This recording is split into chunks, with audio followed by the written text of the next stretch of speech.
नमस्कार दोस्तों, welcome to our YouTube channel इज़वरा हिस्ट्री। दोस्तों, पुलिस के द्वारा अपराधियों को टॉर्चर करने के तरीके के बारे में आपको पता ही होगा। साथ ही साथ थर्ड डिग्री का इस्तेमाल तो आपने सुना ही होगा। उसके अलावा कई देशों में अपराधियों से सच उगलवाने के लिए टॉर्चर करते हुए जरूर देखा होगा। लेकिन ह्यूमन राइट्स अस्तित्व में आने के बाद अपराधियों को टॉर्चर करने की संख्या काफी हद तक कम हो गई है। लेकिन क्या आपको पता है, जब ह्यूमन राइट्स अस्तित्व में नहीं थे तब मध्यकाल में अपराधियों से सच उगलवाने के लिए जिन चीजों से टॉर्चर किया जाता था वो काफी हद तक खौफनाक था। अगर आप ये वीडियो देखना चाहते हो तो अपना दिल मजबूत बना ले, क्योंकि कमजोर दिल वाले इसे नहीं देख पाएंगे। तो चलिए जानते हैं कि मध्यकाल में दोषियों को टॉर्चर करने के लिए किन किन तरीकों का इस्तेमाल किया जाता था।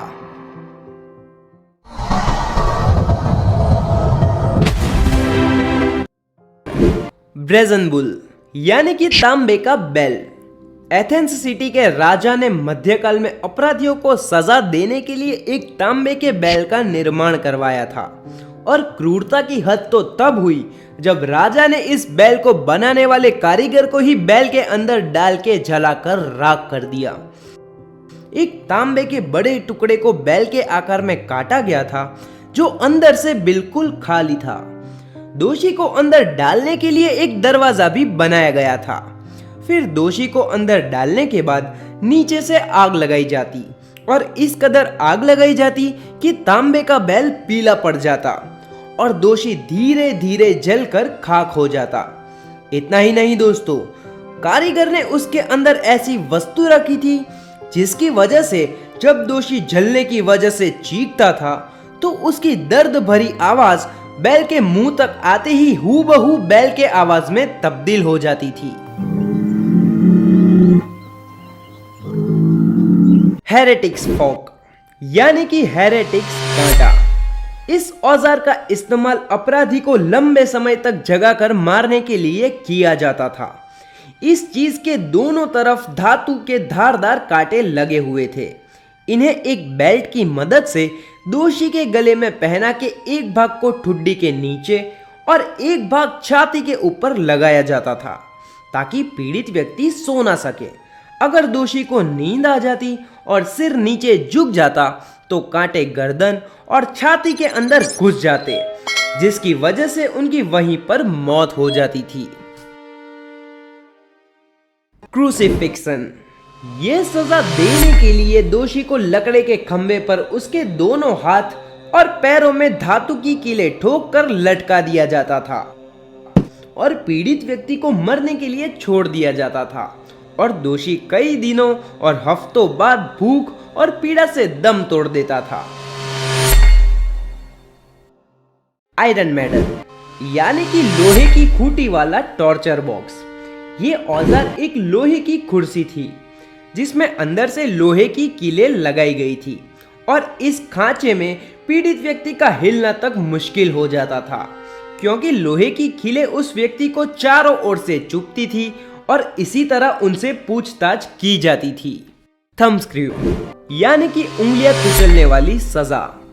मध्यकाल में सजा देने के लिए ऐसी वस्तु का इस्तेमाल किया जाता था जिसमें पीड़ित व्यक्ति के हाथों और पैरों को कुचला जाता था। हालांकि इस वस्तु से घुटने और गले तक को भी कुचला जा सकता है, लेकिन ये टॉर्चर सिर्फ दोषी को तड़पा के दर्द देने के लिए था, न कि उसे जान से मारने के लिए। इस औजार का इस्तेमाल अपराधियों से जानकारी हासिल करने के लिए किया जाता था। The rack. इस औजार को मध्यकाल में सबसे भयानक टॉर्चरों में से एक माना जाता था। लकड़ियों से बनी ये चीज अपराधियों के शरीर के हर हिस्सों को तोड़ने के लिए बनाई गई थी। इसके ऊपर और नीचे की रस्सियों से दोषी के हाथ पैर बांधे जाते थे, और इतना ही नहीं, उसके बाद लकड़ी के हैंडल को तब तक घुमाया जाता था जब तक दोषी के हाथ पैर के जोड़ पूरी तरह से टूट ना जाए। टंग टियरर यानी कि जुबान खींचने वाला औजार। सजा देने का यह उपकरण किसी बुरे सपने से भी ज्यादा खौफनाक था। कैची की तरह दिखने वाला ये यंत्र दोषी की रूह तक को डरा देता था और इस वस्तु से पीड़ित की जुबान को तब तक खींचा जाता था जब तक उसकी जुबान अलग ना हो जाए। रेड टॉर्चर यानी कि चूहों के जरिए टॉर्चर। मध्यकाल में ये टॉर्चर भी काफी हद तक भयानक था। क्या होगा अगर हमें चूहों से भरे रूम में छोड़ दे तो? लेकिन दोस्तों, ये टॉर्चर तो इससे भी भयानक था। मध्यकाल में दिए जाने वाले इस टॉर्चर में पीड़ित के ऊपर चूहों से भरे पिंजरों को रखा जाता था जो दोषी के शरीर की ओर से खुला था और पिंजरे के दूसरे कोने में आग लगाई जाती थी जिसकी वजह से चूहे पीड़ित व्यक्ति के शरीर में छेद कर देते थे। इस कारण पीड़ित व्यक्ति एक भयानक और दर्दनाक मौत मरता था। स्पेनिश डोंकी, ये यंत्र सबसे विभत्स औजार में से एक था। गधे की तरह दिखने वाले इस लकड़ी के भट्टे का ऊपरी हिस्सा वी शेप में था।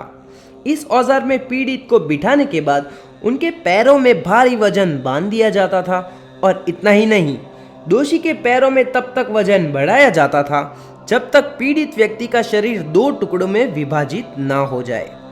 शुक्र है कि हम आधुनिक काल में हैं, जहां तानाशाही नियम नहीं है, वरना मध्यकाल जैसे टॉर्चर के बारे में हम सपने में भी नहीं सोच सकते हैं। सॉइंग, दुनिया के कई राजाओं ने इस पद्धति का इस्तेमाल किया था। इस औजार में अपराधी को 2 खंभों के बीच में खड़ा करके उसके हाथ पैर बांध लेने के बाद आरी से उस आदमी के 2 टुकड़े कर दिए जाते थे। लेकिन सिर सबसे पहले कटने से दोषी जल्दी ही मर जाता था। इसीलिए राजा ने इस पद्धति को बदल के आदमी को सीधा खड़ा रखने की बजाय उल्टा लटका के काटने का आदेश दिया, जिससे वह आदमी दर्दनाक पीड़ा सहन करके धीरे धीरे मरता था। तो दोस्तों, आज के लिए इस वीडियो में बस इतना ही। मिलते हैं हमारे अगले वीडियो में, जहां हम आपको इसका दूसरा भाग दिखाएंगे जो इस भाग से भी ज्यादा खौफनाक है। तो प्लीज इस वीडियो को लाइक करें और इसका दूसरा भाग देखने के लिए हमारी चैनल को सब्सक्राइब करें। जय हिंद।